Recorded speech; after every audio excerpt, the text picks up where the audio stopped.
Hey guys, இதுக்கு முன்னாடி எங்கள் ஊரில் திருவிழா நடந்ததுன்னு சொல்லி விளாக் போட்டுட்டு இருந்தேன். அதோட கண்டினியூ விளாக் தான் பார்த்தீங்கன்னா இது. இடையில கொஞ்சம் பிஸியானதுனால அடுத்த வீடியோஸ் வந்து அப்லோட் பண்ண முடியல. இதுக்கு முன்னாடி ஒரு 2-3 பார்ட் வந்து போட்டிருப்பேன். இது வந்து லாஸ்ட் டே, திருவிழாவோட லாஸ்ட் டே வீடியோ தான் வந்து பார்த்திங்கன்னா இது. ஒரு 7-8 மணி போல் கோயிலுக்கு முன்னாடி போயிட்டு முளைப்பாரியெல்லாம் எடுத்து வச்சு எல்லோரும் சேர்ந்து கும்மி அடிக்க ஆரம்பித்தோம்.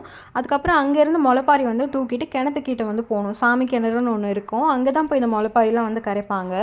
ஸோ கோயிலேருந்து முளைப்பாரியை தூக்கிட்டு எல்லோரும் பார்த்திங்கன்னா அந்த கிணத்துக்கிட்ட போக ஆரம்பிச்சிட்டோம். அக்ஷா பார்த்திங்கன்னா அந்த முளைப்பாரி வந்து தூக்குனா. ஃபர்ஸ்ட் டே நைட்டு வந்து முளைப்பாரி தூக்க மாட்டேன்ட்டா. லைட்டாக தூக்கிட்டு அதுக்கப்புறம் முடியாதுன்னு சொல்லிட்டா. என்ன அவளுக்கு அவள் தான் ஆக்சுவலாக முளைப்பாரி தூக்கவே ரொம்ப ஆசைப்பட்டா. அம்மாக்கிட்டேயும் சொல்லியிருந்தா முளைப்பாரி எனக்கும் போடுங்க அப்படின்னு சொல்லிட்டு. அதனால தான் அவளுக்கு முளைப்பாரிலாம் போட்டிருந்தாங்க. ஆனால் அங்கே போனோன்னே அவள் மைண்டு வந்து என்ன ஆச்சோ தெரில, நான் தூக்க மாட்டேன்னு சொல்லிட்டு லைட்டாக தூக்கிட்டே என்கிட்ட கொடுத்துட்டா. அப்புறம் அன்றைக்கி ஃபுல்லாக நைட்டு நான் தான் வந்து தூக்கிட்டு இருந்தேன். அதுக்கப்புறம் காலையில் பார்த்திங்கன்னா அவளே வந்து ரெடி ஆகிட்டா. நானே தூக்குறேன் அப்படின்னு சொல்லிட்டு.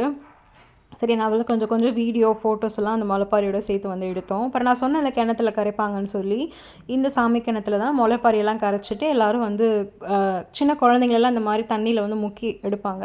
ஏன்னா அது சாமி கிணறுன்னு சொல்லிட்டு யாரும் அதை வந்து ஒரு இதோட பார்க்க வேணாம். ஏன்னா எங்கள் ஊரில் அது ஒரு வழக்கம். குழந்தைங்கள வந்து அந்த மாதிரி சாமி கிணத்துல வந்து முக்கி எடுப்பாங்க. அன்றைக்கி மட்டும் அது மாதிரி அக்ஷாவையும் பார்த்தீங்கன்னா முக்கி எடுத்தோம். அக்ஷா பார்த்திங்கன்னா பயங்கரமாக வந்து அழ ஆரம்பிச்சிட்டா. அதுக்கப்புறம் வந்து இது மஞ்சள் தண்ணி ஊற்றுறது தான்.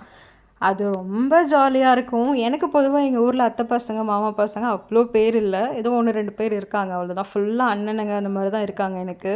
அதுக்கப்புறம் அன்றைக்கி நைட்டு பார்த்திங்கன்னா இந்த மாதிரி ஆடலும் பாடலும் வந்து ஊரில் வந்து நடந்தது.